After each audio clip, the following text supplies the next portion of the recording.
Bonjour, on me communique qu'on peut commencer.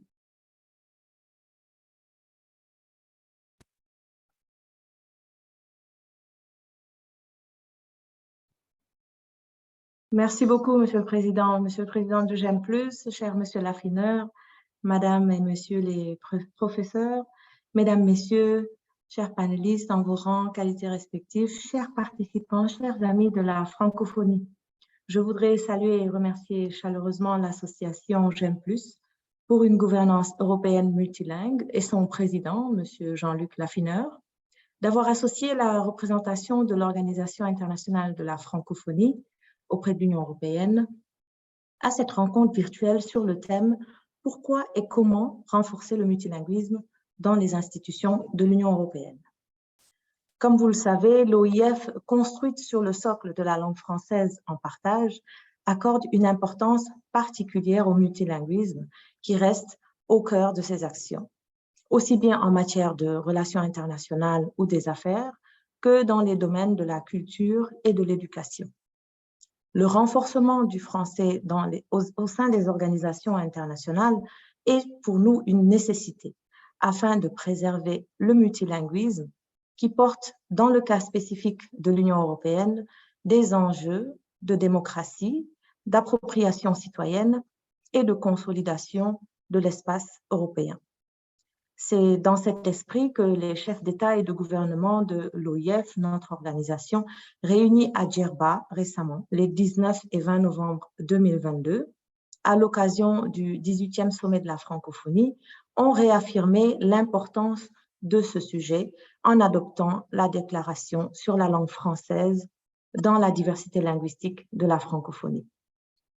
Ce document important, s'il en est, puisqu'il balise notre action dans l'usage de la langue française, que devraient en faire nos États et gouvernements, tant sur le plan national qu'international. J'en veux pour preuve les propos de la secrétaire générale de la francophonie, Madame Louise Mushikiwabo, qui, je cite, pour elle, la francophonie de l'avenir sera multilingue, avec une langue française pleinement assumée par toutes et par tous, aux côtés des autres langues. Fin de citation. Je voudrais d'ores et déjà remercier les orateurs qui sauront, par leurs interventions, je n'en doute pas, non seulement réveiller nos consciences et nous inciter à développer notre réflexion sur les enjeux du multilinguisme, mais aussi contribuer à esquisser des pistes pour sa mise en œuvre effective au sein des institutions européennes. Je vous souhaite à toutes et à tous de riches débats à l'occasion de cette table ronde et je vous remercie de votre aimable attention. Merci beaucoup, Madame l'ambassadeur, pour vos propos introductifs.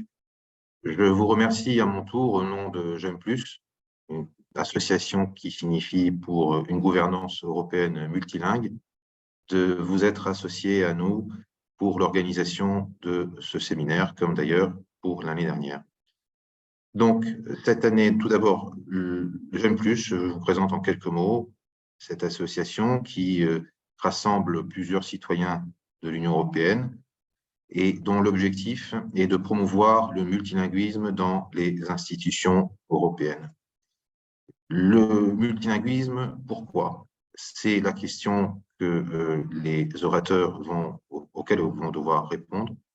E quindi passo all'italiano, in quanto il primo oratore sarà il professore Gazzola. Allora, perché promuovere il multilinguismo quando si sa che in realtà basterebbe comunicare in una lingua comune che è l'inglese? La gente dice è più semplice per capirci, ci sono anche meno costi di traduzione e non è nell'interesse dei cittadini di dover pagare delle tasse per queste traduzioni e per di più si perde tempo e non si è sicuri di farsi capire.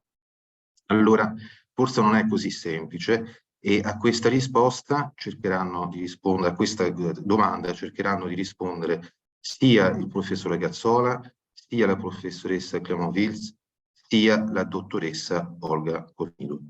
Dopo ciò cercheranno di rispondere alla domanda come muove il multilinguismo. Professore Gazzola, innanzitutto, docente di pubblica amministrazione e politica presso la Scuola di Scienze Sociali e Politiche Applicate dell'Università di Ulster, e la professoressa Clément Vils, docente di diritto pubblico, corresponsabile dell'asse strategico francofonie e plurilinguismo all'École Universitaire de Recherche Francophonie. Hanno entrambi, il professore Cazzola e la professoressa Clément Vils, contribuito in quanto coautori ad uno studio intitolato The European Union's Approach to Multilingualism in its Own Communications Policy, pubblicato nel settembre 2022, che possiamo tradurre all'approccio dell'Unione Europea al multilinguismo nella sua politica di comunicazione. E dopo ciò interverrà la dottoressa Olga Kuzmido, che è membro del rapport groupe de personnalités indépendantes, diversité linguistique et langue française dans les institutions européennes, un gruppo che è presidiato dal professore Christian Lequesne e che ha prodotto una relazione che è intitolata Relancer le multilinguisme dans les institutions européennes, la condition d'une Europe plus citoyenne et démocratique, che è stato pubblicato e rilasciato al governo francese nel settembre 2021. La dottoressa Olga Kuzmido fu anche direttrice generale al Parlamento europeo. Quindi lascio subito la parola al professore Cazzola. Perché promuovere il multilinguismo nelle istituzioni europee? Grazie, mi sentite? Buongiorno, Benissimo. anzi buonasera. Allora, io ho preparato delle diapositive che presenterò insieme a loro. Ci siamo divisi un po' i compiti, per cui Lori inizierà a presentare il nostro studio e dopodiché cambieremo le parole. Intanto io condivido le diapositive se riesco. Ecco, un attimo, abbiate pazienza un momento. Ecco, vediamo di chiudere qua e condividere le diapositive. Vedete le diapositive nello sfondo? Adesso le metto a formato pieno, dovreste poterle vedere. Si vedono? Perfetto. Allora, lascio la parola a Laure che presenterà lo studio, gli obiettivi dello studio, il quadro giuridico, e dopodiché io presenterò la seconda parte e continueremo poi la presentazione dei risultati nella seconda parte di questa serata. Laure, s'il te plaît. Non, il faut activer le microphone. Grazie Michele, merci à Jean-Luc Laffineur d'avoir organisé cet événement et de nous avoir conviés pour évoquer le rapport que nous avons publié il y a moins d'un mois. Les objectifs généraux de cette étude correspondent à ceux qui étaient souhaités par la commission CULT du Parlement européen dans son appel à candidature. Il s'agissait d'évaluer l'approche de l'Union européenne en matière de multilinguisme dans sa politique de communication et de proposer des recommandations. Nous avons ensuite collectivement identifié des objectifs plus spécifiques. Et ce rapport donc vise à évaluer la conformité juridique et la transparence des régimes linguistiques des institutions, des organes et des agences de l'Union européenne, ainsi que la politique linguistique de leur site web. Ce rapport vise également à réaliser une analyse cartographique de l'utilisation des langues officielles de l'Union européenne dans les canaux de communication de l'Union, en mettant l'accent sur les sites Internet. Et pour cela, c'est un des grands atouts de cette étude. Elle procède à la fois à une recherche des données sur Internet, à une analyse sociolinguistique des utilisateurs des sites Internet et à une analyse juridique de la politique de communication afin de livrer une évaluation à la fois quantitative mais également qualitative des sites Internet des institutions, organes et agences de l'Union européenne. Cette étude est fondamentalement interdisciplinaire. Elle mobilise un outil innovant en matière d'exploitation des données et de techniques quantitatives pour analyser les attributs multilingues des sites Internet de l'Union européenne.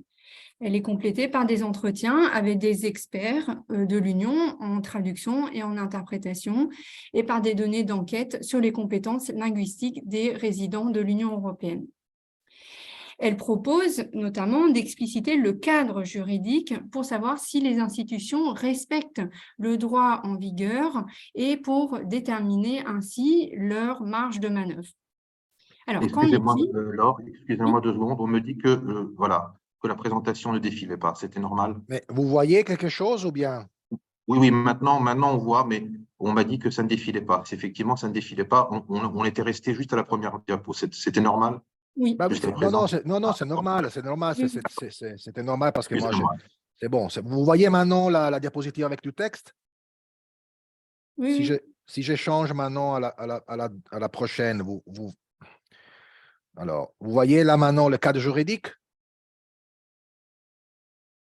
Moi, Allô? je le vois. Bon, alors ça doit être bon. D'accord. Bon, Alors, qu'en allez-y. est-il justement de ce cadre juridique? Alors, de manière assez surprenante, le mot multilinguisme ne figure pas en tant que tel dans les textes juridiques. Quand on trouve l'occurrence multilinguisme, il s'agit de textes souvent sans réelle valeur juridique qui portent sur l'apprentissage des langues ou sur la mobilité. Cela ne veut pas dire que les textes juridiques ne garantissent pas une forme de multilinguisme au sens de l'usage des langues officielles de l'Union européenne. Et en la matière, on peut dire que le cadre est particulièrement protecteur d'un multilinguisme par comparaison aux autres organisations internationales, mais on peut dire également que son champ est en définitive assez restreint. Je m'explique. En quoi il est particulièrement protecteur du multilinguisme? Parce que le droit de l'Union européenne n'existe que s'il est multilingue. En effet, l'article 55 du traité sur l'Union européenne pose l'égale authenticité des textes du traité. Également, les articles 24 et 20 du traité sur le fonctionnement de l'Union européenne portent sur le droit des citoyens, comme le droit de pétition, le droit de recourir au médiateur ou de communiquer avec les institutions dans l'une des langues officielles de l'Union européenne.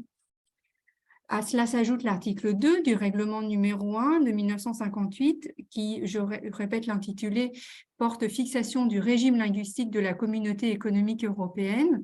Donc cet article 2 donne le choix aux administrés européens de s'adresser aux institutions dans l'une des langues officielles et il prévoit l'obligation pour les institutions de répondre dans la même langue.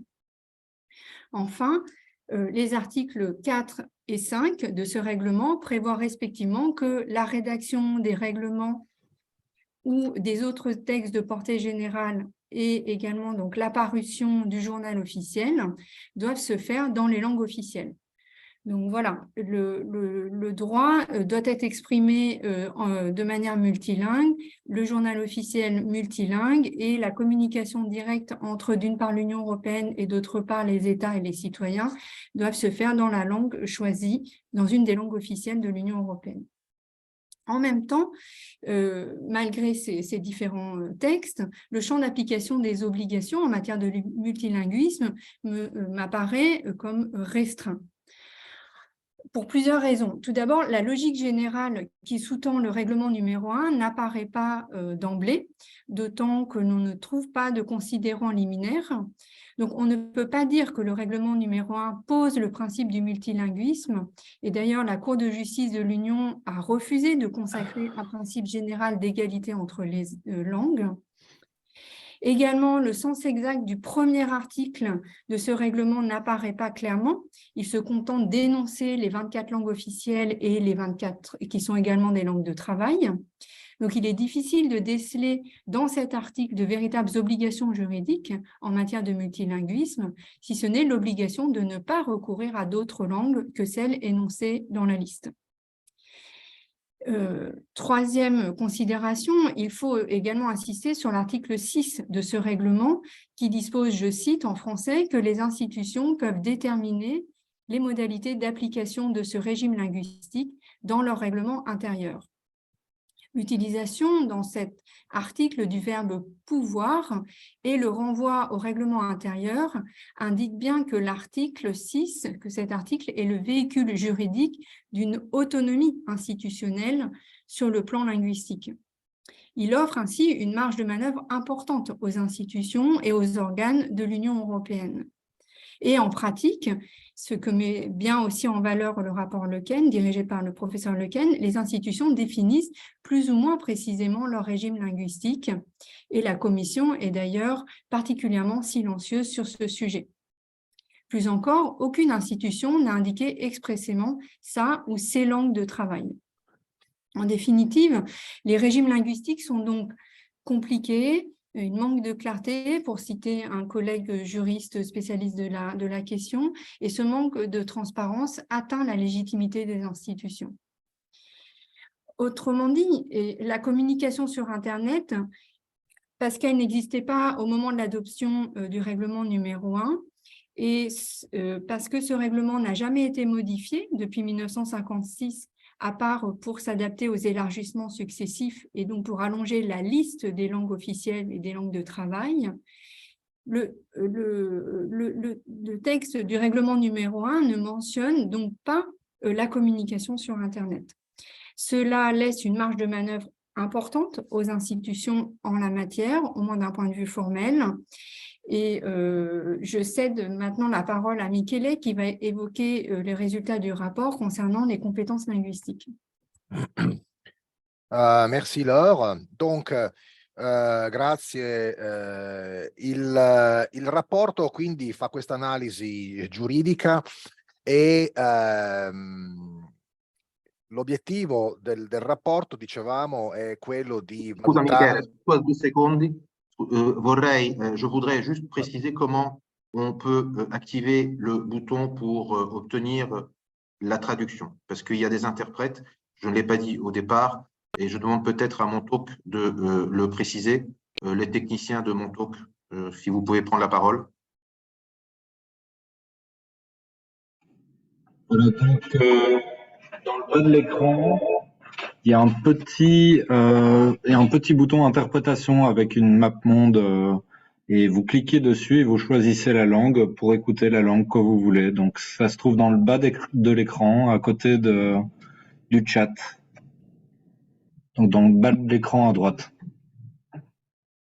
Merci beaucoup. C'est un petit globe. No. Allora, fatemi sapere se siete riusciti a passare all'interpretazione, i partecipanti. Mandate un messaggio, magari vediamo un po' se arrivano dei messaggi qui nella messaggistica. Vediamo un po'. Ok, qua c'è un oui, quindi va bene così. Va bene, allora continuo. Sì, il rapporto, dicevo, riguarda essenzialmente la comunicazione delle istituzioni europee verso l'esterno tramite i siti internet delle varie istituzioni, organismi e agenzie. E parleremo nel dettaglio durante questa presentazione dei risultati. Noi abbiamo anzitutto fatto una mappatura del sito internet dell'Unione Europea in generale, concentrandoci su i vari siti. Allora, il sito internet dell'Unione Europea in realtà non esiste, ogni istituzione ha il suo proprio sito, poi c'è un portale generale, quindi noi in realtà siamo andati a vedere i singoli siti che hanno tante pagine. Abbiamo analizzato le istituzioni dell'Unione Europea, Consiglio europeo e Consiglio dell'Unione Europea hanno lo stesso sito, per cui di fatto sono 6 siti analizzati, più qualche organismo e qualche agenzia. La stragrande maggioranza delle agenzie in realtà ha un sito monolingue soltanto in inglese. Comunque, grazie delle tecniche informatiche che adesso non ho il tempo di descrivere, magari ne parliamo durante la sessione di domande e risposte, siamo riusciti a studiare all'incirca 1,5 milioni di pagine contenute nei siti degli enti che vedete qui nella tabella: il Parlamento europeo, la Commissione, l'Agenzia europea per le sostanze chimiche, la Banca centrale, il Consiglio, eccetera. Quindi grazie a questo meccanismo informatico siamo andati a vedere se le pagine internet, oltre a essere in inglese, sono disponibili anche in altre lingue, in particolare ovviamente nelle altre lingue ufficiali. E questa è la situazione esistente. Abbiamo confrontato quindi quali sono due diversi indicatori. Sul lato sinistro della diapositiva vedete la percentuale delle pagine internet che sono disponibili in tutte le lingue.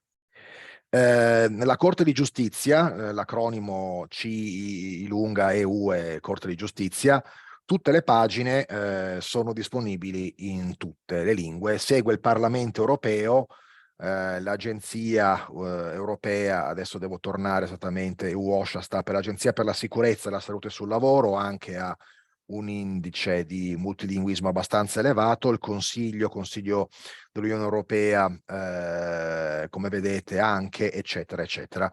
Al tempo stesso però questo indicatore presenta dei problemi. È interessante in quanto tale, però presenta un po' di problemi perché ci sono alcuni siti, o meglio, diciamo così, i siti sono divisi in sezioni, come vedremo dopo, quindi c'è una sezione che contiene dei documenti, una sezione che contiene delle novità, una sezione che può contenere, per esempio, delle descrizioni dell'istituzione in generale. Ora, l'indicatore che vedete sulla sinistra ha il problema che non tiene conto di queste differenze tra sezioni. L'indicatore di destra invece tiene conto di queste differenze, quindi presenta una media della percentuale di contenuti multilingui attraverso le varie sezioni del sito. Tanto per essere chiari, se un sito ha due sezioni, la prima contiene 99% delle pagine e la seconda sezione contiene 1% delle pagine, è chiaro che il primo indice è completamente distorto a favore della prima sezione. Invece il secondo indice sulla destra della diapositiva vi fa vedere qual è la percentuale di pagine che in media uno si può aspettare di vedere in tutte le lingue per sezione. E come vedete qui abbiamo alcuni siti che hanno un buon livello di multilinguismo. La Corte di Giustizia, per esempio il Consiglio, la Corte dei Conti, il Parlamento hanno una percentuale compresa fra il 77% e il 100% di pagine in tutte le lingue, mentre in fondo alla classifica avete la Banca Centrale Europea e diverse agenzie non hanno un buon livello, e anche la Commissione Europea, come vedete, meno della metà delle pagine del sito internet della Commissione Europea sono disponibili in tutte le lingue. Nella seconda parte della presentazione vedremo fino a che punto questo è un problema. Alcuni possono dire sì, vabbè, ma non tutte le pagine sono importanti, è vero, però abbiamo una risposta a questa soluzione. Ora, siccome siamo arrivati alla fine del quarto d'ora, volevo però concludere questa presentazione con i risultati riguardo alle competenze linguistiche degli europei. Il fatto che, come vedete qui, alcune istituzioni come la Commissione e la Banca Centrale e molte agenzie e organismi non hanno un sito internet effettivamente multilingue o non fino in fondo, rappresenta un problema? Beh sì, rappresenta un problema, al di là degli aspetti giuridici, rappresenta un problema per le questioni di comprensione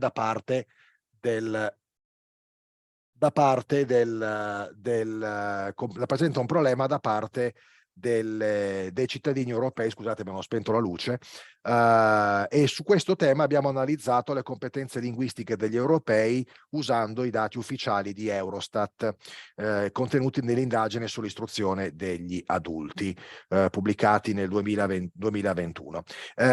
Questa indagine ci dà dei risultati interessanti perché presenta non soltanto illustra quali sono la lingua o le lingue materne dei residenti nell'Unione Europea, ma anche quali sono le competenze nelle lingue straniere conosciute. In particolare per la prima e la seconda lingua straniera conosciuta ci dà anche questa indagine delle informazioni su il livello di competenza, facendo una distinzione tra elementare, discreto, buono o fluente.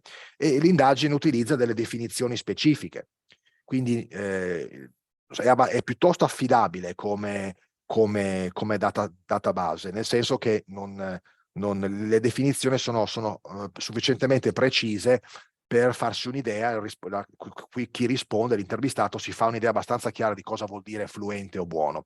E come vedete qui, in realtà la definizione di fluente è quella che ci interessa, perché significa, nell'indagine sull'educazione degli adulti, significa essere fluente è riuscire a comprendere un'ampia gamma di testi impegnativi e usare la lingua in modo flessibile. Ed è quello che ci vuole per comprendere dei testi complicati, dei testi complessi, come dei bandi, degli appalti, delle leggi, cioè tutto quello che effettivamente può essere ed è ormai contenuto sul sito internet dell'Unione Europea.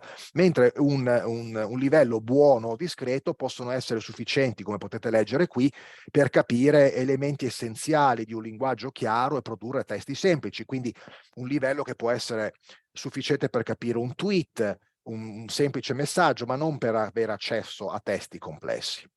Ora, in questa database è interessante perché abbiamo dati sulle competenze linguistiche degli adulti tra i 25 e i 64 anni, nell'Unione Europea 27 Stati membri, un campione molto grande con più di 170.000 persone. Quali sono i risultati? Ebbene, i risultati ci dicono questo. Vedete in questa tabella. Quando una pagina internet del sito della Commissione della Banca Centrale Europea o di qualsiasi altro organismo o agenzia dell'Unione Europea è disponibile soltanto in inglese, come abbiamo visto essere spesso il caso, soltanto il 13% dei residenti capisce quello che c'è scritto dentro. 13% vuol dire che soltanto il 13% degli europei, dei residenti dell'Unione Europea, è o madrelingua inglese, un 2% circa prevalentemente in Irlanda, oppure dichiarano di essere fluenti in questa lingua. Se vogliamo essere generosi e allargare la percentuale anche a coloro che dicono di parlare la lingua a livello buono o discreto, non certo elementare, ma buono e discreto, quindi approccio B, la seconda colonna, questa percentuale sale al 45%. Per cui ecco, abbiamo usato questi due percentuali come una fourchette, come un massimo o un minimo. Quindi quando una pagina internet, un documento pubblicato sul sito della Commissione o della Banca Centrale è soltanto in inglese, beh, la maggioranza degli europei non capisce, e tra quelli che capiscono la minoranza è tra il 13 e il 45%.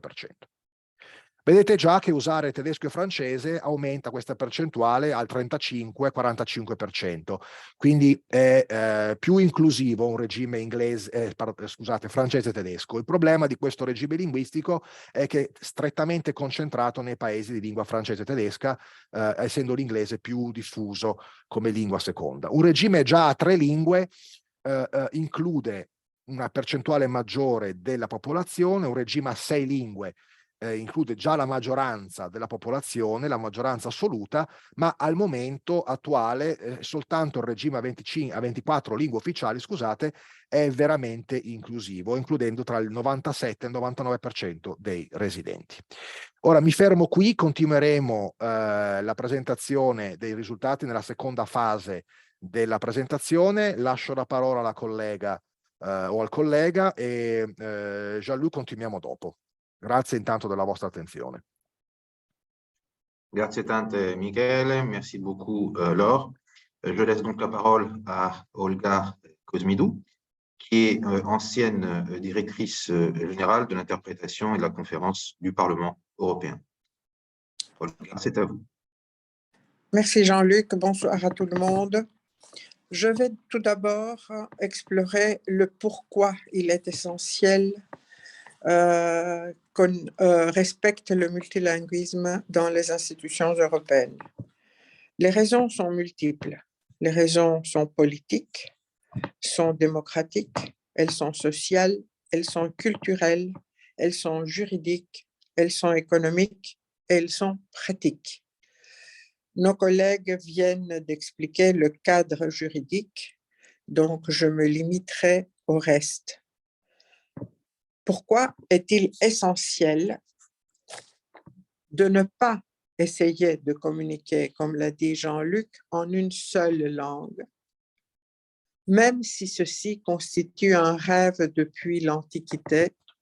L'humanité a été confrontée à la tour de Babel pour montrer qu'il était important de pouvoir communiquer. La communication est la base de la construction sociale. Et si on n'arrive pas à bien communiquer, ça conduit à des malentendus et éventuellement à des choses beaucoup plus graves que des malentendus. Une politique de multilinguisme efficace augmente les possibilités des citoyens ainsi que leurs perspectives pour un meilleur accès à l'emploi, aux services qui leur sont offerts, aux droits qu'ils ont, contribue à la solidarité recherchée à travers du dialogue interculturel en vue d'une cohésion sociale.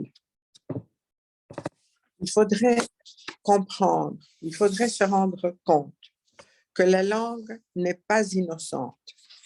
La langue, c'est beaucoup plus qu'un moyen de communication. C'est un vecteur d'idées, d'évolution historique, de civilisation. La façon de s'exprimer est le reflet de notre identité.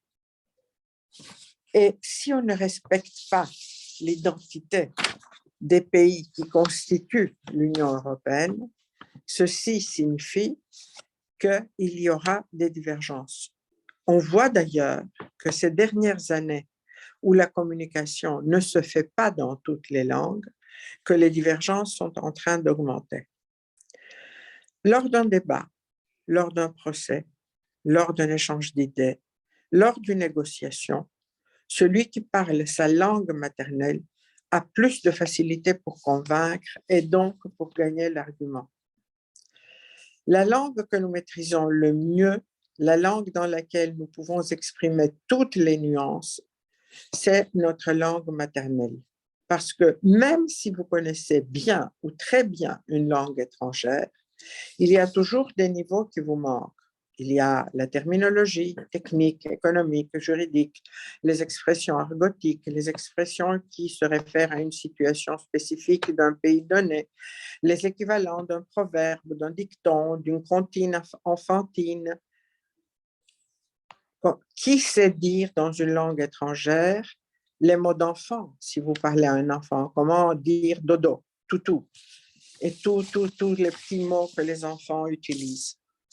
Donc, vous voyez qu'il y a plusieurs domaines où, même si on maîtrise une langue étrangère, on ne peut pas convaincre. Les raisons démocratiques. Le respect de la langue d'un peuple est un élément constitutif de la démocratie. Le manque de ce respect n'est pas seulement un manque de transparence, mais une dérive autoritaire. Cette dérive a commencé subrepticement par la colonisation des langues européennes par des termes anglais. Il y a eu petit à petit une pollution du vocabulaire. On dit week-end au lieu de dire fin de semaine, au lieu de dire c'est notre deal, au lieu de dire notre accord. On parle d'une interview au lieu d'entrevue. On dit qu'on va online au lieu de dire en ligne. Nous avons un training au lieu d'une formation. Je vous envoie un mail au lieu d'un courriel. Et je ne sais pas, est-ce par snobisme? Est-ce par mimétisme mal placé?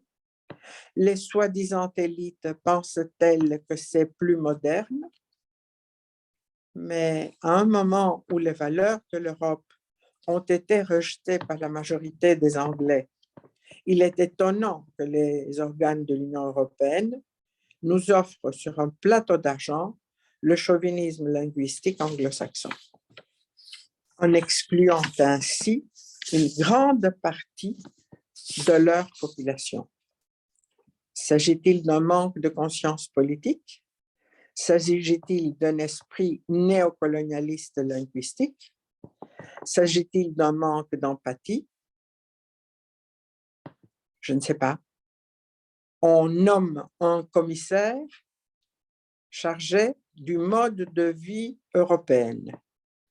On organise la conférence sur l'Europe pour écouter les citoyens.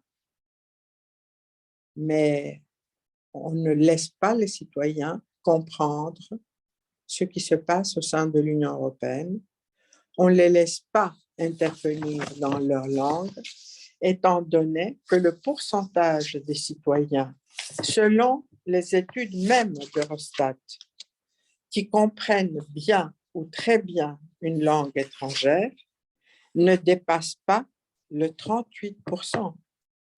C'est-à-dire qu'on exclut les 2/3 des citoyens de l'Union européenne de tous les débats, de tout ce qui s'est fait au sein de l'Union européenne.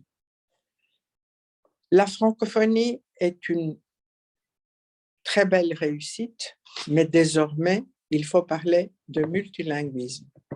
Il faut associer à l'effort de la francophonie les autres pays qui sont soucieux de leur langue et donc des valeurs démocratiques.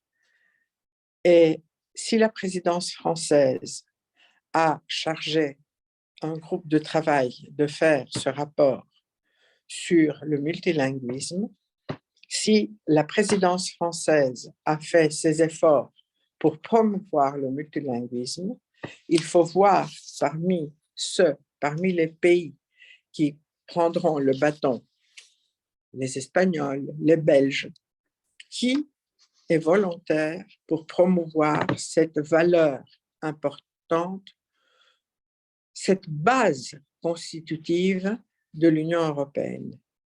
Je crois vous avoir expliqué le pourquoi, j'espère vous avoir convaincu. Dans la deuxième partie, je parlerai du comment, ce que dit le rapport Lequen, et si vous me permettez, ce que je pense sur cette réalité des choses, cette dérive qui a commencé à partir du moment où les langues officielles ont commencé à se multiplier. Au lieu des 4 langues de l'Europe quand elle a été constituée, nous en sommes arrivés à 24. Il y a des pays qui poussent pour qu'on ajoute les langues co-officielles de leur pays, les langues régionales. Il y a les malentendants, les sourds et malentendants qui demandent d'ajouter les langues des signes. Tout ça a fait peur aux dirigeants. En plus du fait que le Brexit a créé un trou dans le budget européen, en plus du fait qu'il y a eu ces dernières années des problèmes comme le Covid, comme la guerre, comme les problèmes énergétiques, je crois qu'ils ont trouvé que la chose la plus facile, c'était de couper les frais des langues, ne comprenant pas que c'est une des raisons essentielles que les citoyens se tournent vers des forces politiques extrémistes parce qu'ils pensent que ces forces représenteront mieux leurs intérêts et qu'ils les ramèneront dans un cadre qu'ils connaissent mieux. Donc, techniquement, couper les langues, ça semble la solution la plus facile. On le fait subrepticement en coupant les possibilités budgétaires pour la traduction et l'interprétation.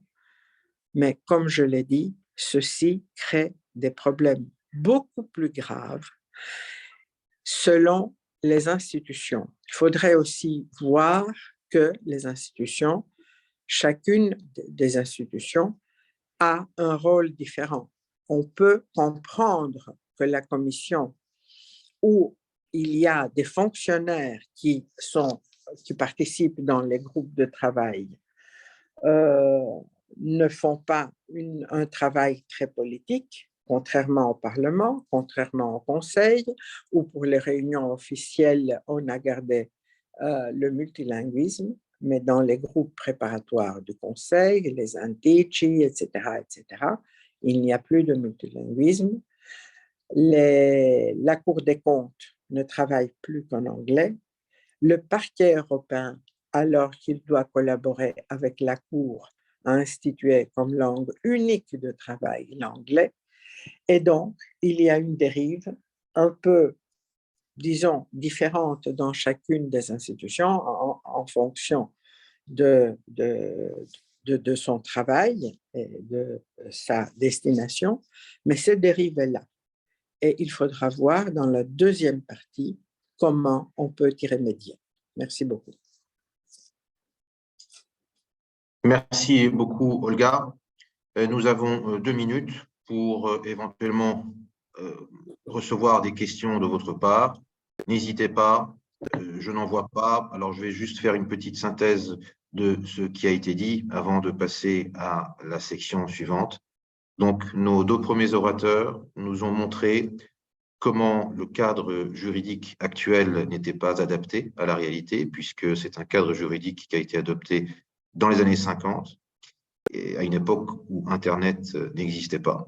Et c'est sur le fondement de ce cadre juridique insatisfaisant qu'a pu se développer une politique d'autant plus insatisfaisante qu'elle repose de plus en plus sur un monolinguisme qui ne peut pas être sanctionné sur le plan juridique. Madame, et d'ailleurs, je poursuis, et M. Gazzola nous a montré comment, en réalité, ce monolinguisme est utopique et en tout cas déconnecté de la réalité, car très peu de citoyens européens maîtrisent suffisamment bien l'anglais pour comprendre la technicité des pages Internet des institutions européennes, notamment de la Commission, dont seuls 40% des pages sont traduites. Madame Cosmidou nous a montré les dangers sociaux, économiques, politiques, culturels qui sont liés à cette politique de monolinguisme et la nécessité donc de développer une pratique multilingue au sein des institutions européennes. Madame Cosmidou insistant sur, en quelque sorte, le mystère qui consiste à privilégier l'anglais alors même que les Britanniques en sont partis. Alors, je vois ici anche in italiano per le domande. Sì, certo, anche in italiano, poi faccio la domanda e ci sono gli interpreti. Quindi, dottor Omodei Zolini, non esiti a fare le sue domande. Donc, je propose, vu l'heure, que nous passions directement à la seconde partie et que donc je laisse la parole de nouveau à Michele Gazzola et alors Clément Witz. Comment promouvoir le multilinguisme? Allora, grazie, mi sentite? Sì? Vediamo se mi senti. Sì, in teoria mi dovete sentire. Vedete la diapositiva? Allora, qua abbiamo già presentato i risultati, riprendo da dove abbiamo detto. Allora, mi sentite, sì? Ok, perfetto. Oui, c'est alors, bon, Michele. Très bien. Alors, je laisse la parole à Laure pour présenter la typologie, pour comprendre, pour expliquer l'étape suivante de notre étude. Et après, on va vers les conclusions.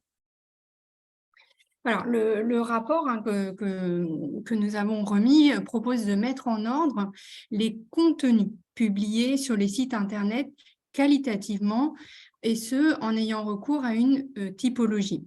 L'intérêt principal de cette typologie est de permettre de cibler les priorités, et c'est-à-dire de proposer finalement un compromis entre le tout multilinguisme et le tout anglais. Donc, il est procédé à un classement des pages Internet à la fois selon leur type de contenu et selon une typologie que l'on a désignée comme Multilingual Needs Typology. Cette typologie est le fruit d'une longue réflexion que j'ai menée avec les co-auteurs et qui montre qu'il existe une certaine fluidité entre la publication officielle dans le journal officiel, qui doit être multilingue au sens du règlement numéro 1, et la communication Internet notamment, qui échappe, on l'a vu, aux obligations formelles en matière de multilinguisme.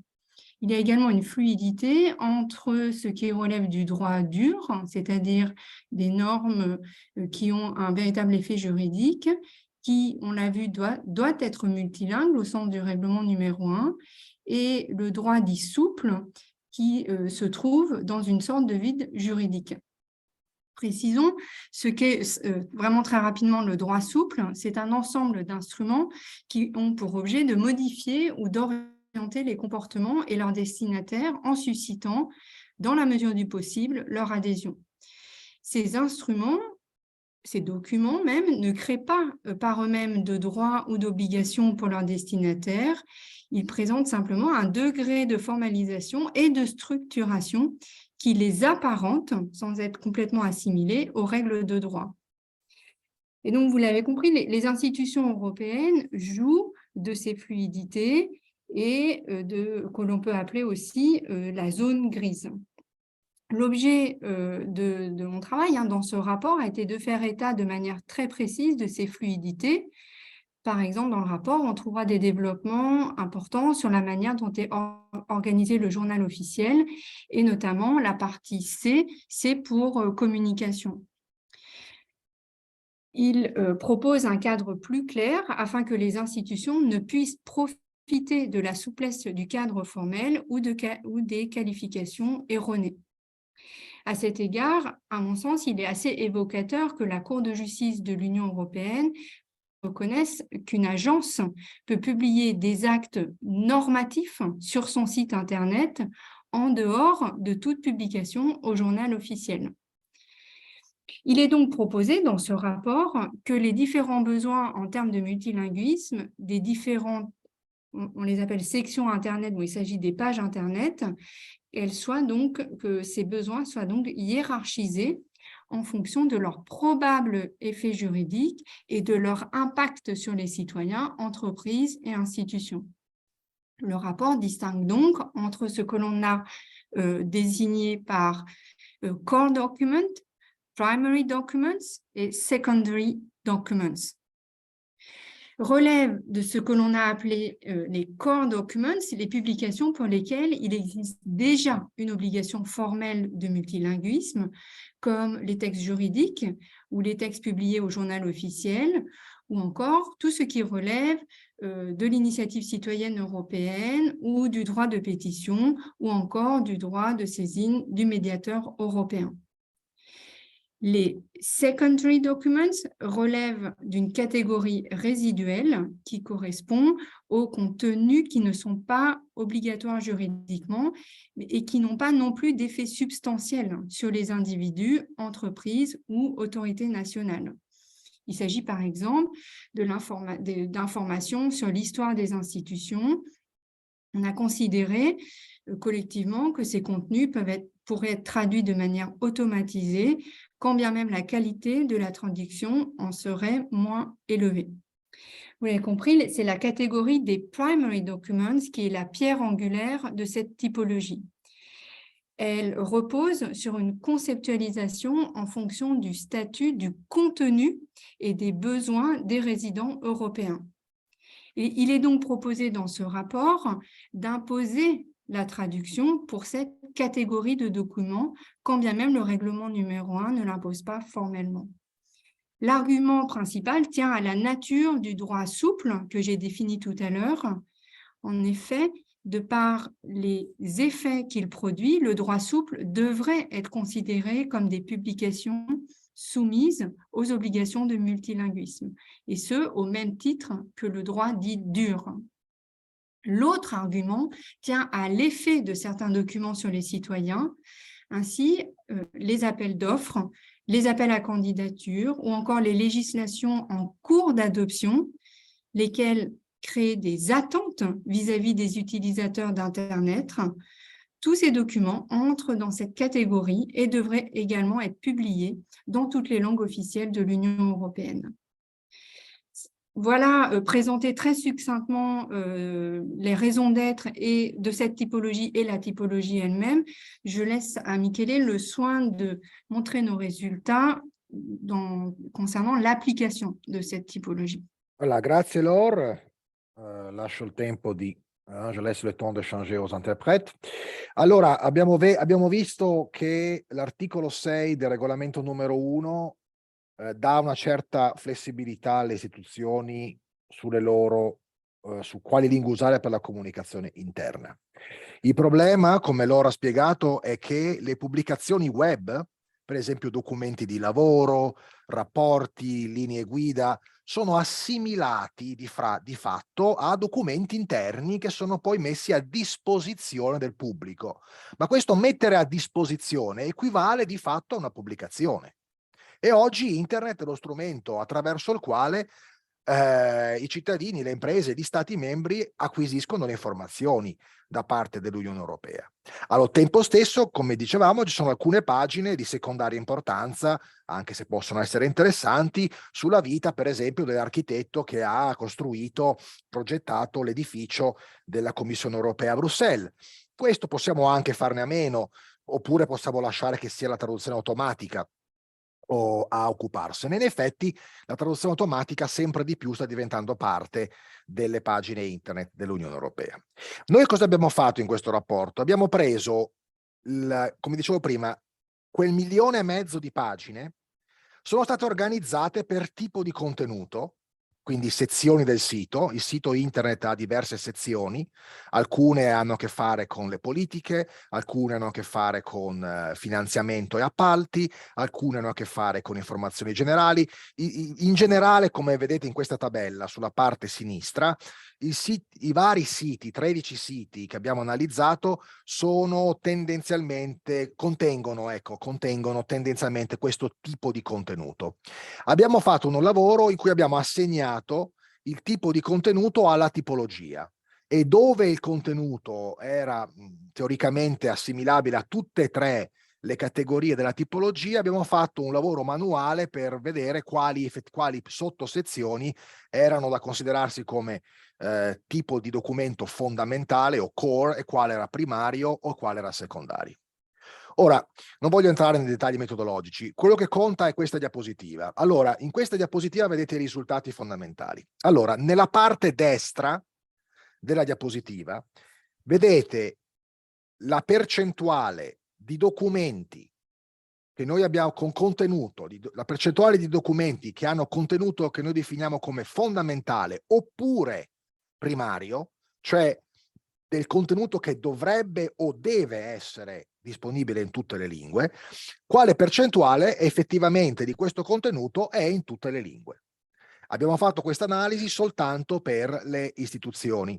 Come dicevo prima, Consiglio europeo e Consiglio dell'Unione Europea condividono lo stesso sito, per cui le abbiamo messe insieme. Ora, il risultato di questa della tipologia applicata all'analisi quantitativa dà quanto segue. Sulla parte sinistra sono le stesse percentuali di prima, sulla parte destra vedete quello che effettivamente è un vulnus o un problema per la democrazia oppure no. Cioè, la Corte di Giustizia, il Consiglio, la Corte dei Conti e il Parlamento, tra il 90 e il 100% delle pagine internet con contenuto fondamentale o primario, secondo la nostra tipologia, sono effettivamente disponibili in tutte le lingue.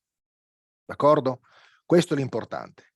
Invece la Commissione e la Banca Centrale Europea, nel caso della Commissione soltanto il 46% dei contenuti definiti come fondamentali o primari sono disponibili in altre lingue oltre all'inglese. Nella Banca Centrale solo il 5%. Allora, voi vedete fondamentalmente che applicando questa tipologia emerge che due istituzioni, la Commissione e la Banca Centrale, non forniscono ai cittadini, agli stati, alle imprese informazioni in tutte le lingue, anche se dovrebbero farlo. Arrivando quindi alle conclusioni di questo rapporto, anche per limiti di tempo, abbiamo visto nella prima parte che c'è una grande variabilità di quantità multilingue di informazioni, molte pagine non solo molte istituzioni o agenzie o organismi non hanno le pagine in tutte le lingue ufficiali.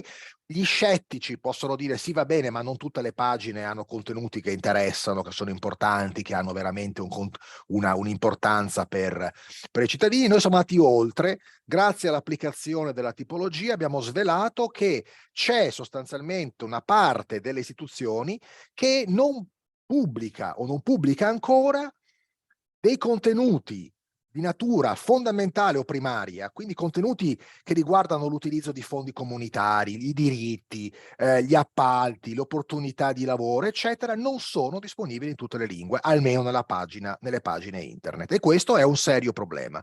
È un serio problema non soltanto perché da un punto di vista giuridico, ma è un serio problema perché, come abbiamo visto, una minoranza, soltanto una piccola minoranza, il 13% degli europei capisce bene quel contenuto.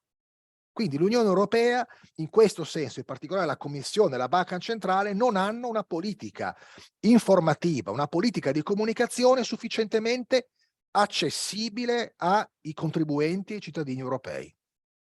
Questo è una conclusione. Invece ci sono altre istituzioni, il Consiglio, la Corte di Giustizia, il Parlamento e la Corte dei Conti, che invece hanno, almeno per i documenti di natura fondamentale o primaria, hanno effettivamente una politica informativa multilingue, come è giusto che sia.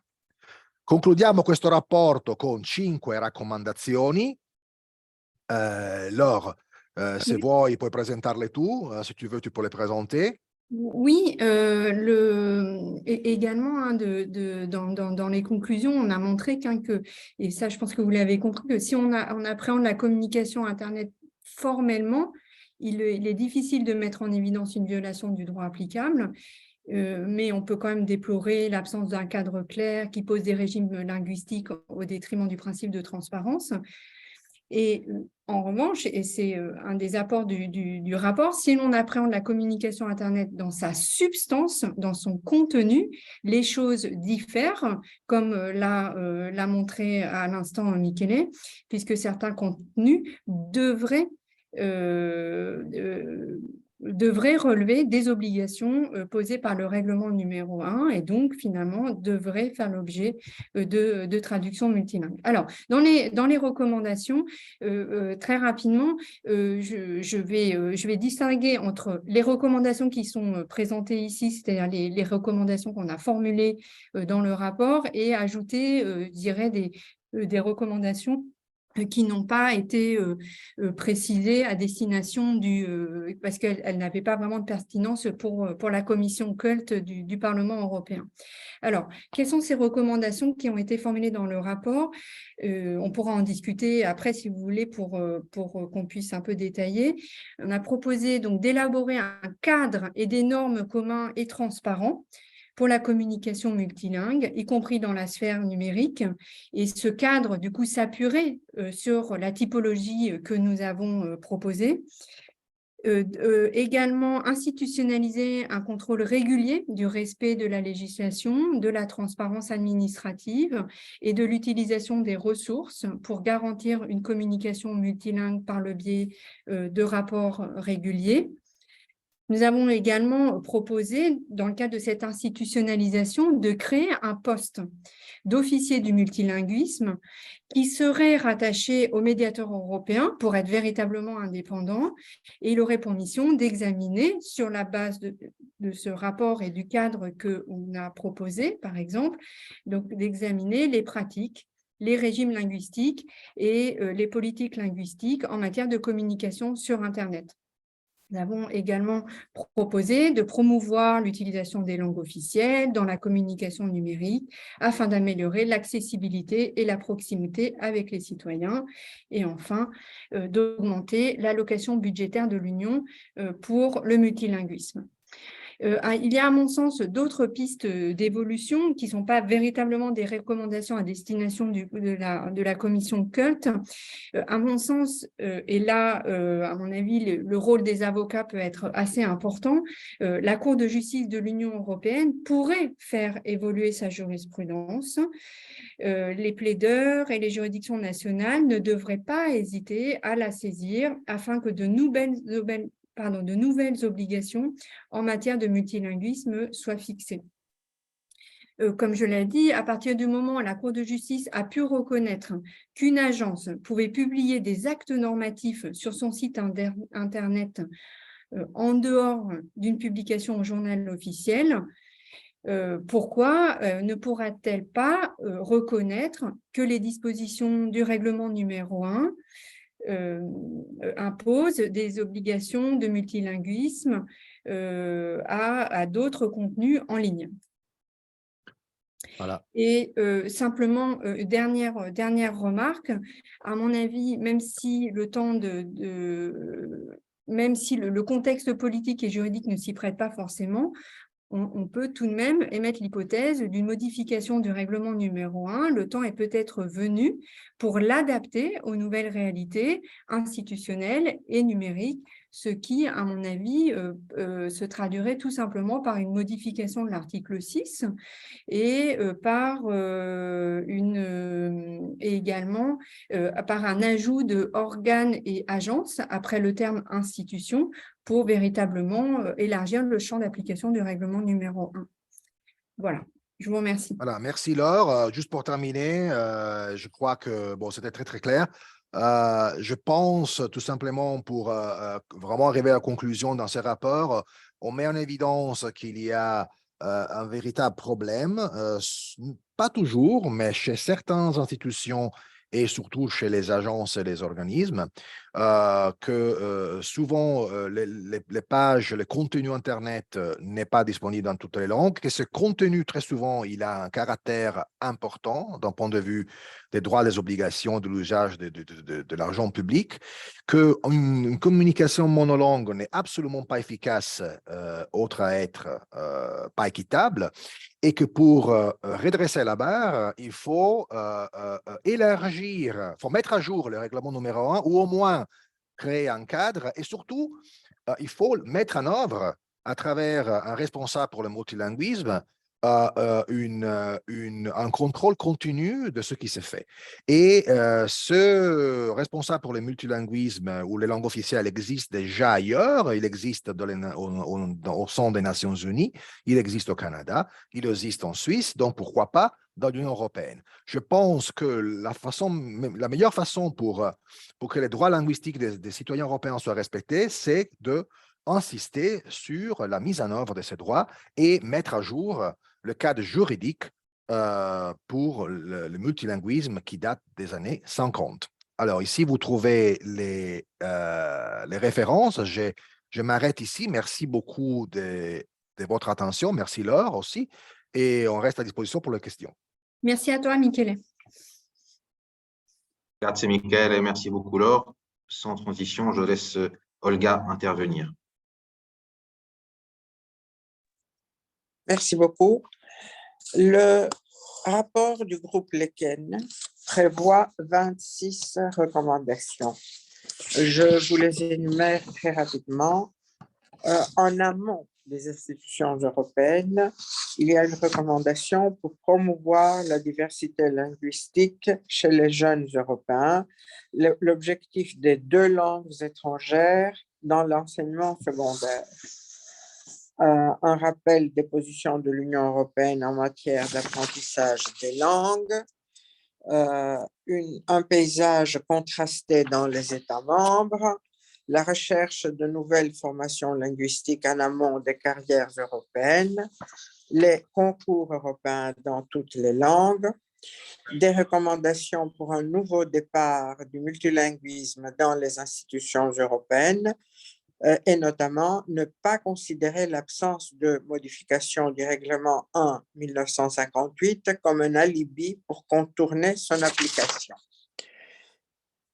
Relancer la diversité linguistique dans les établissements supérieurs formant les futurs fonctionnaires européens, l'exemple du Collège de l'Europe.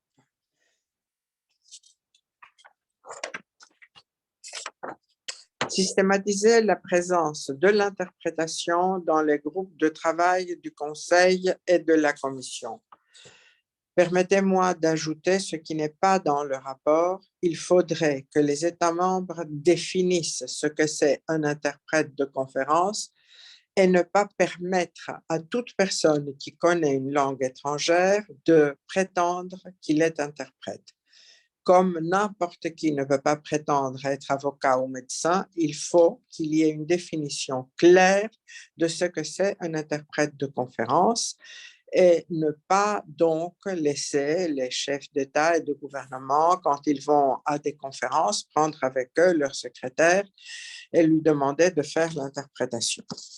Systématiser la traduction rapide des documents officiels dans toutes les langues, assumer les coûts budgétaires de cette systématisation pour inverser une courbe descendante depuis 2016, demander au secrétariat général de la Commission européenne de produire un rapport annuel sur la pratique du multilinguisme au sein de la Commission, instaurer un débat annuel sur le multilinguisme au sein du Parlement européen, porter le débat sur le multilinguisme au sein de la conférence sur l'avenir de l'Europe, inciter les directeurs généraux des institutions européennes à pratiquer systématiquement le multilinguisme. Extrêmement important parce qu'il y a des directeurs généraux qui ne parlent jamais leur langue maternelle. Écrire davantage les documents sources en français et en allemand plutôt que dans un mauvais anglais que personne ne comprend.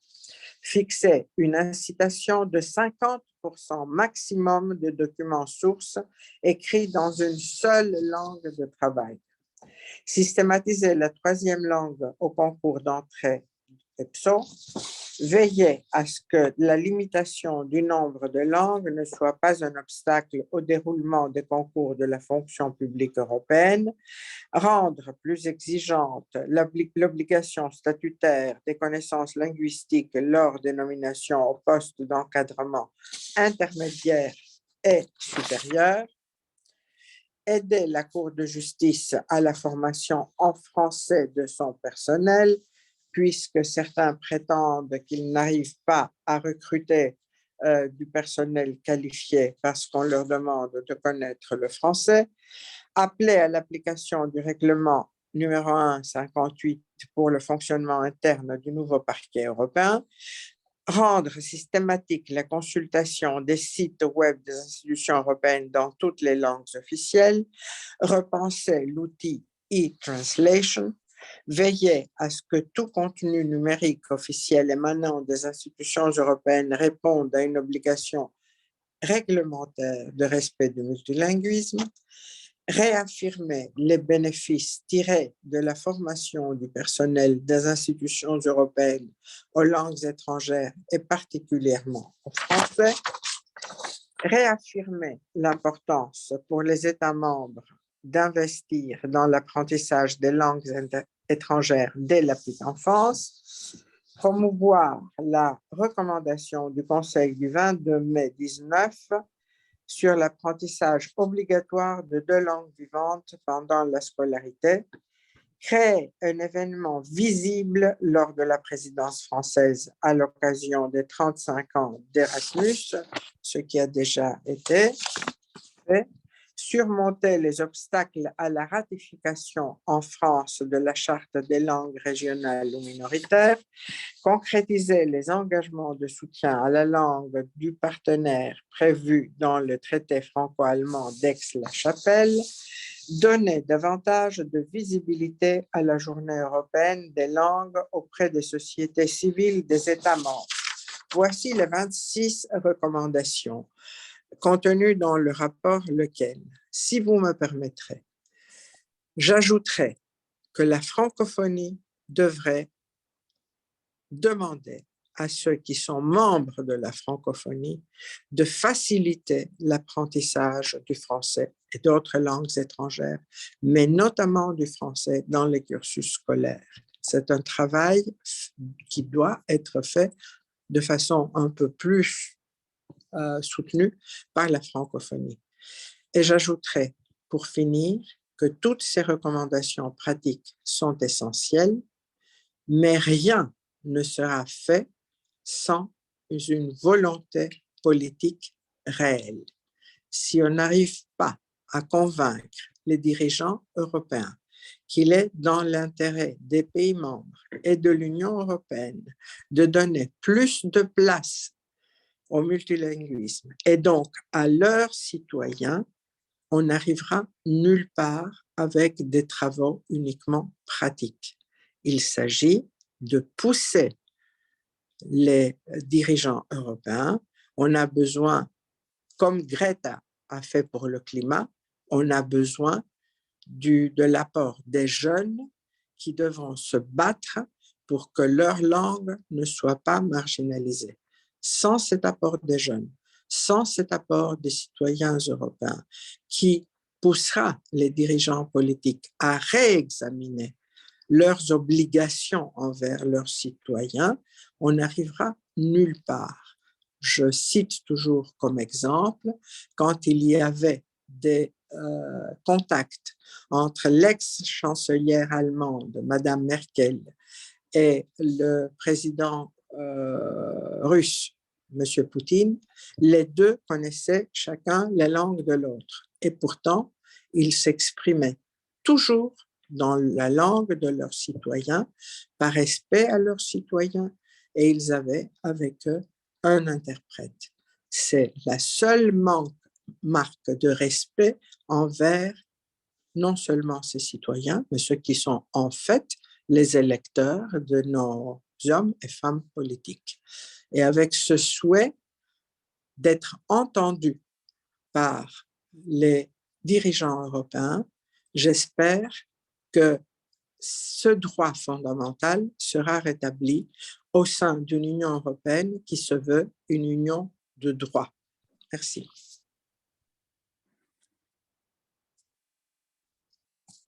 Merci beaucoup, Olga. Et merci beaucoup, Laure, et merci beaucoup, Michael. Nous avons quelques questions, certaines par écrit, d'autres qui voudraient intervenir oralement. Alors, je vais d'abord poser des questions, plutôt transmettre les questions qui m'ont été posées par écrit.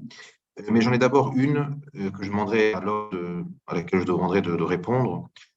Lo dico in italiano perché conosco le parole in italiano. Per esempio, l'ATAC, la tomografia assiale computerizzata.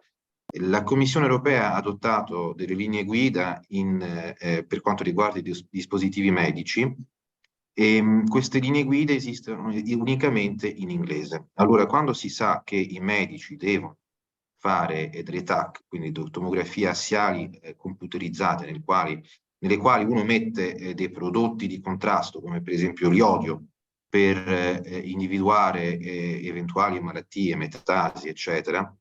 Se le istruzioni per i radiologi esistono unicamente in inglese, uno può immaginare gli incidenti che potrebbero sovvenire. Quindi la mia domanda allora è questa.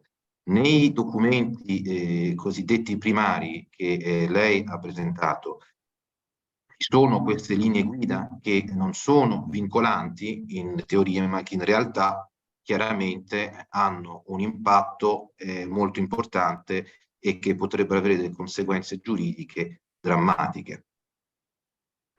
Merci Jean-Luc, oui, c'est exactement le bon exemple en fait. C'est vraiment ce qui relève les lignes directrices et ce qui relève ce qu'on appelle du droit souple.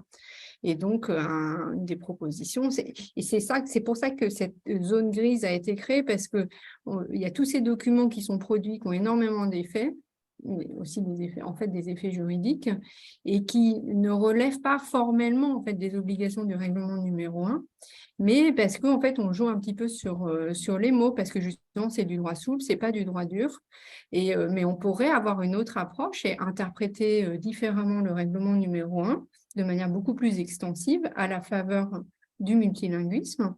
On peut considérer que c'est une certaine lecture du règlement qu'en fait le principe c'est plutôt le multilinguisme et l'exception c'est le non-multilinguisme. Et donc ça veut dire qu'il faut quand même interpréter de manière large les dispositions du règlement et inclure dans les obligations de multilinguisme ce type de document que vous évoquez. Mais pour le moment, la Cour de justice ne l'a jamais dit. Donc, tant que la Cour ne le dit pas et tant qu'on ne modifie pas, et si on ne modifie pas formellement le règlement numéro 1, ben, la zone grise peut peut perdurer en fait. Merci beaucoup, Laure, pour votre réponse. Alors, j'ai ici une question qui était posée en anglais. Je vais traduire en italien. De la part de Montauk, adressé a Michele. Michele, la Commissione europea dovrebbe assumere il doppio del numero attuale di traduttori per raggiungere almeno il 99% di multilinguismo delle sue pagine web e pubblicazioni?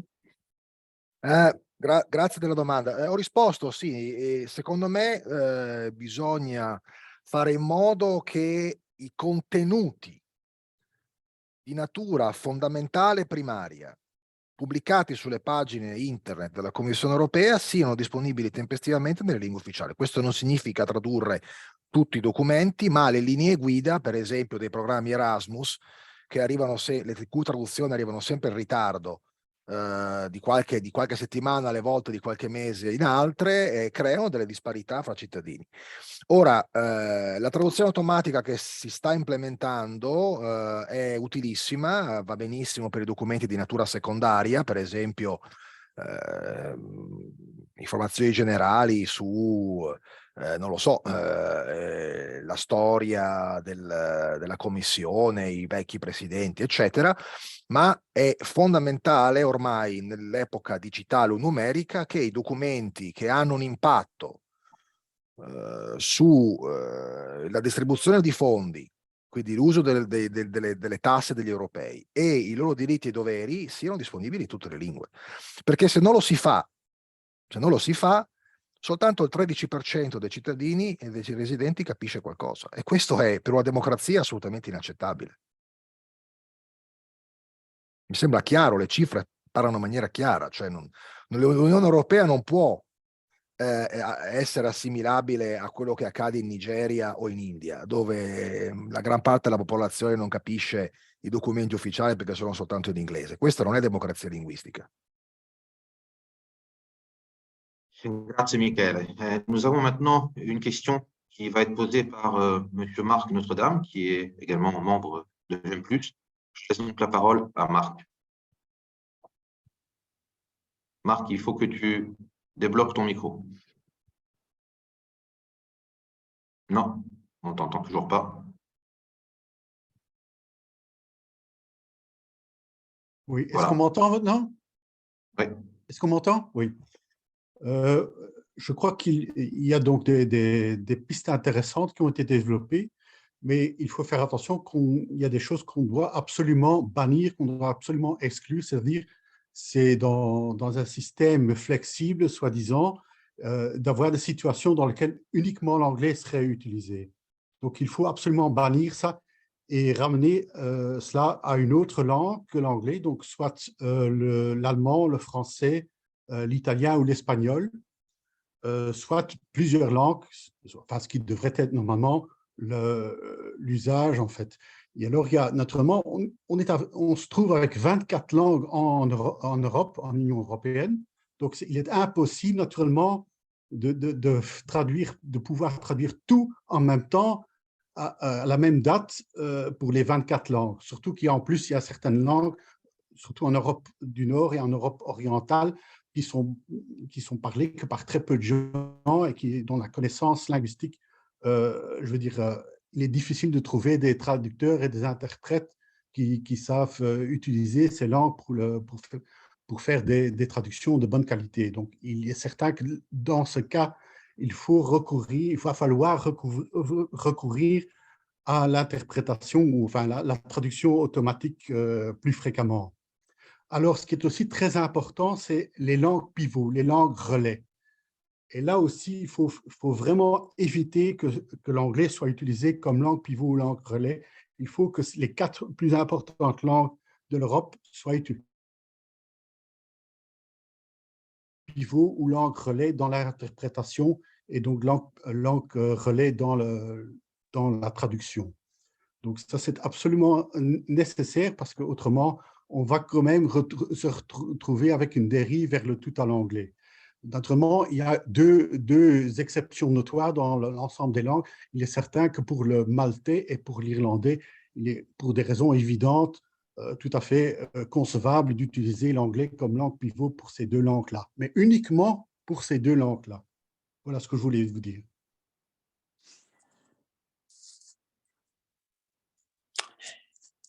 Est-ce que je peux intervenir? Excusez-moi, je laisse Oui, je vous en prie. je donne le micro. Je vois que Olga va intervenir et ensuite Laure. Merci. Oui, je pense que c'est une intervention très importante, celle que vous venez de faire, monsieur, parce que un des subterfuges utilisés récemment, c'est justement demander au service d'interprétation de n'avoir que des interprètes qui peuvent faire l'aller-retour vers l'anglais, pour ainsi dire, mettre en place secondaire toutes les autres cabines. Jusqu'à maintenant, le relais se trouvait dans toutes les grandes cabines, la cabine française, la cabine anglaise, la cabine italienne, la cabine espagnole. On pouvait trouver des relais pour les langues de moindre diffusion.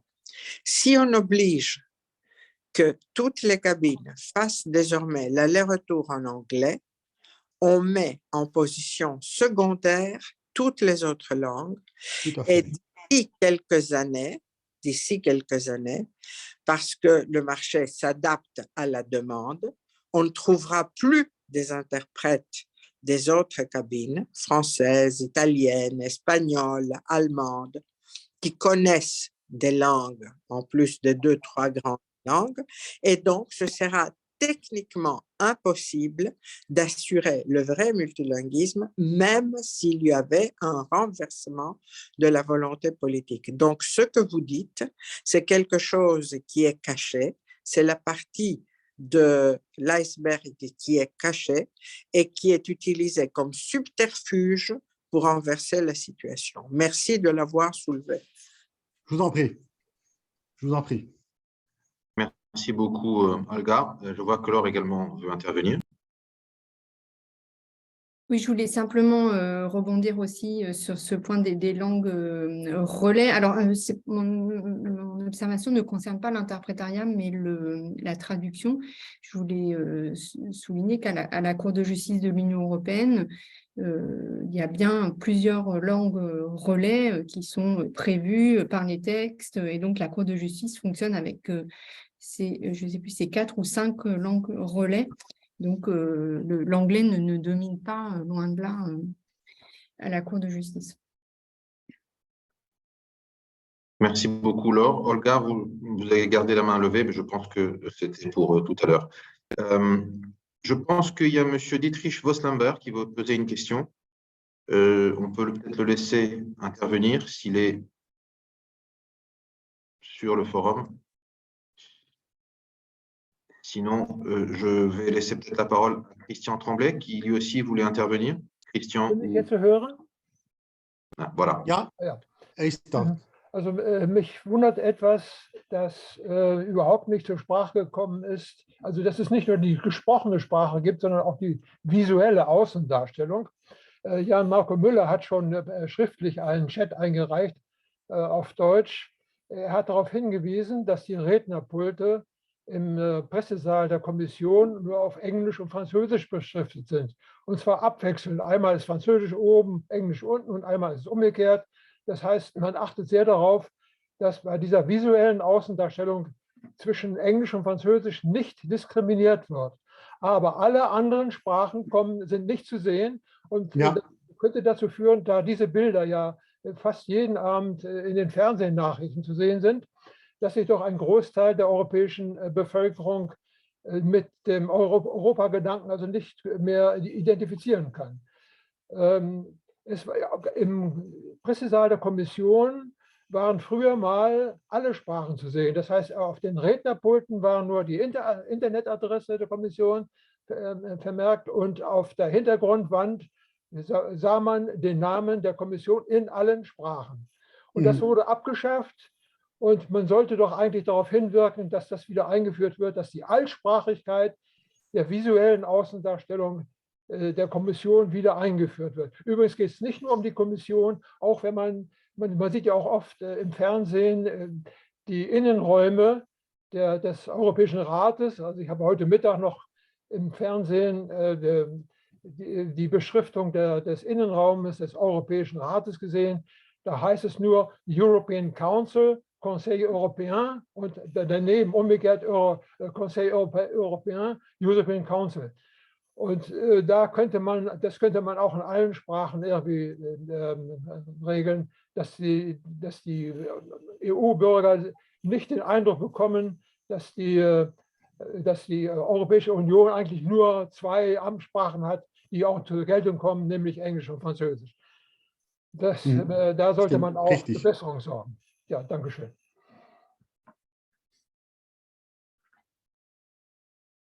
Ich bin damit einverstanden.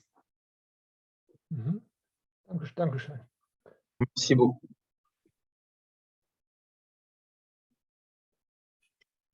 Merci beaucoup, Dietrich, effectivement. Alors, je vais peut-être laisser la parole à Christian. Christian, est-ce que tu es présent? J'ai vu que tu voulais poser une question tout à l'heure. Sinon, je vais poser les autres questions qui ont été envoyées par écrit, certaines que j'ai traduites de l'allemand d'ailleurs, et plus que des questions, ce sont plutôt des commentaires. Christian, est-ce que tu es encore parmi nous?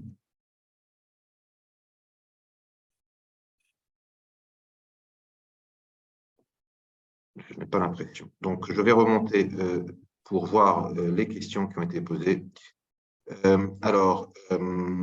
Allora, questa è una domanda che è stata fatta da Paolo Omodei Zolini. Allora, attendez, perché j'enlève le... J'ai un problème ici avec la connexion. Je ne vois plus les questions, désolé. Et d'ailleurs, je ne vois plus du tout le Zoom. Bon, est-ce que vous m'entendez? Oui. Oui, je ne vois plus je ne peux plus me connecter. Ouais, bon, zut. Alors, je vais peut-être poser les questions que j'ai ici.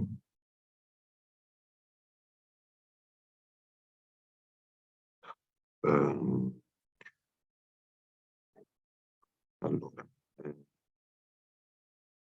Da parte del signor Zablox, Ivan, che dice che è d'accordo con un commento che è stato fatto da Sean Ryan,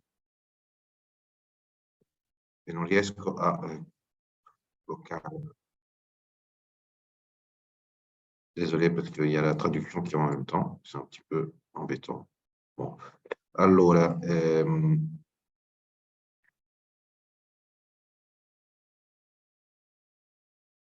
Ivan che dice che concorda con quanto affermato dall'onorevole Sean Ryan. L'organizzazione specializzata dell'Unione, il Centro Europeo per le Lingue Straniere di Graz, dovrebbe essere dotato di strumenti adeguati per incorporare le raccomandazioni di questo studio, in particolare quelle raccomandate nel 6° punto del 7° capitolo del suo programma di lavoro. Allora, lascio forse uno degli oratori spiegare un po' in che consiste il Centro Europeo per le Lingue Straniere di Graz.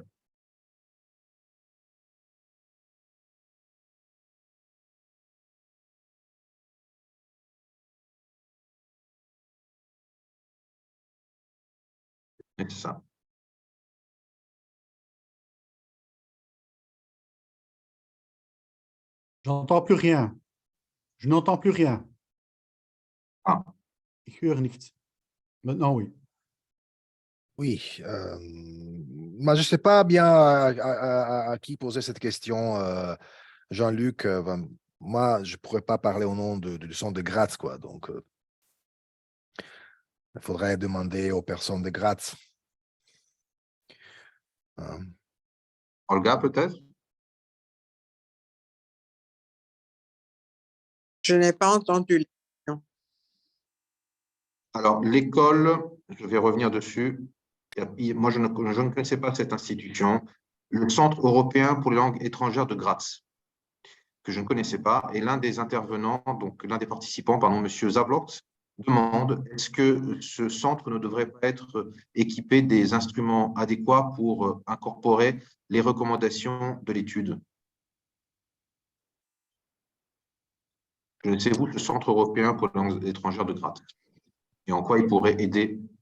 Je ne le connais pas. Et en plus, l'étude, si on parle de l'étude, je ne sais pas de laquelle des études, mais si on parle du rapport Lequen, non, il ne précise pas comment les écoles doivent faire leur travail.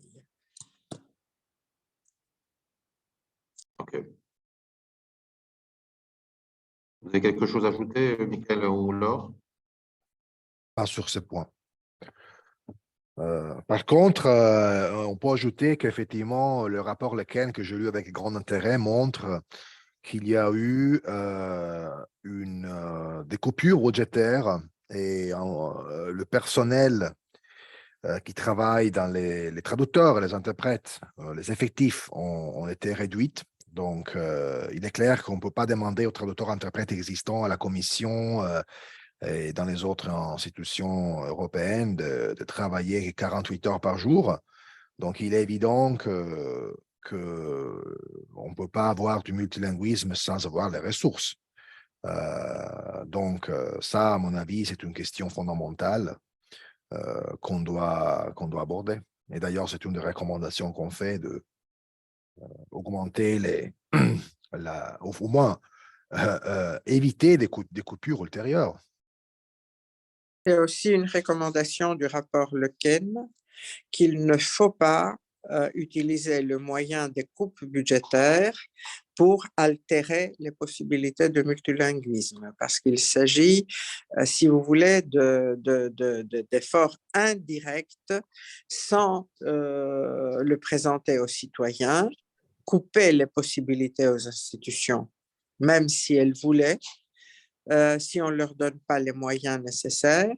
Et comme j'ai déjà dit, en arguant qu'il y a des urgences plus importantes et en enlevant les moyens pour la traduction et l'interprétation. Alors, je vois que Christian essaye d'intervenir. Est-ce que Christian Tremblay peut intervenir? Ben, je voudrais intervenir, mais est-ce qu'on m'entend? Ah, voilà, ça y est. Oui, on t'entend. Oui, on vous entend, mais on ne vous voit pas. Ben oui, mais il y a un problème au niveau de l'écran. Hein. Je n'ai pas de moyen de faire apparaître mon c'est moins important, mais bon. Pas, oui, mais on t'entend, c'est bon. Bon. Oui, la question que je posais était relative aux conséquences que l'on peut tirer de deux articles du traité sur l'Union européenne, qui sont les articles 10 et 11, qui chacun pose un principe. L'un, le 10, pose le principe de participation des citoyens, et l'article 11, celui de transparence. Bien. J'ai un échange de correspondance avec la Commission européenne à ce sujet-là, et qui a tout à fait reconnu que le plurilinguisme était évidemment une contrepartie ou enfin une conséquence ou quelque chose qui doit en tout cas coexister, un corollaire, si on veut, peut-être, de principes de transparence et de participation.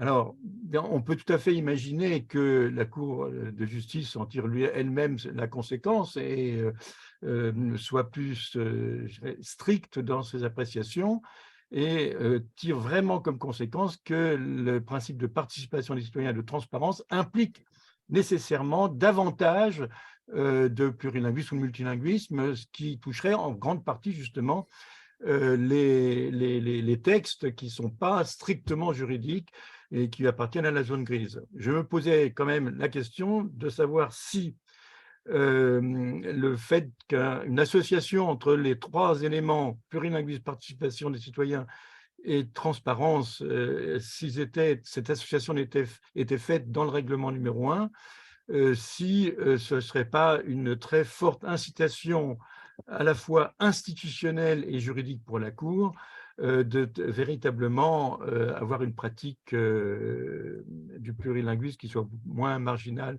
que ce n'est le cas. Voilà, ma question s'adresse bien sûr à chacun et à chacune. Je peux répondre? Oui, le règlement numéro 1, comme je le disais, il est dépourvu de considérants liminaires. En fait, il est difficile de savoir comme ça d'emblée quelle est même la logique générale du règlement.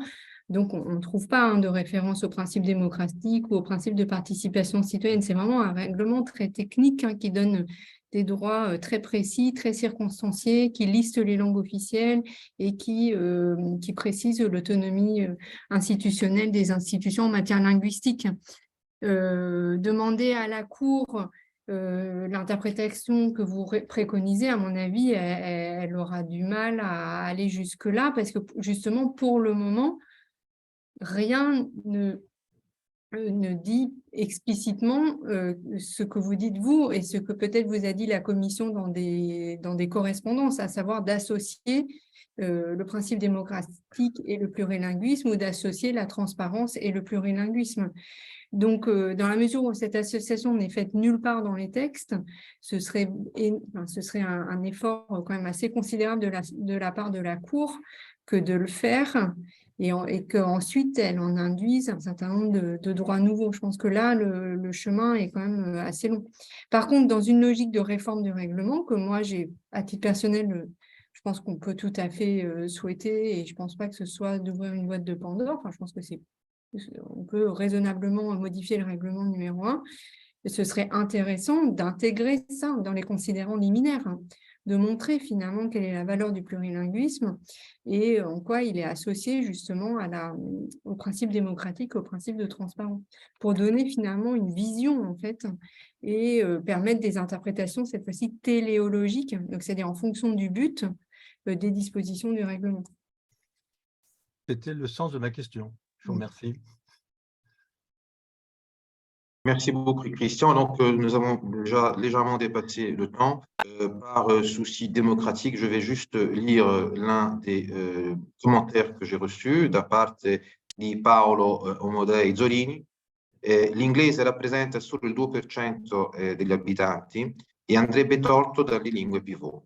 Nel mio settore, l'aeronautica, abbiamo continue traduzioni sbagliate nelle lingue nazionali e i regolamenti in inglese sono solitamente molto confusi.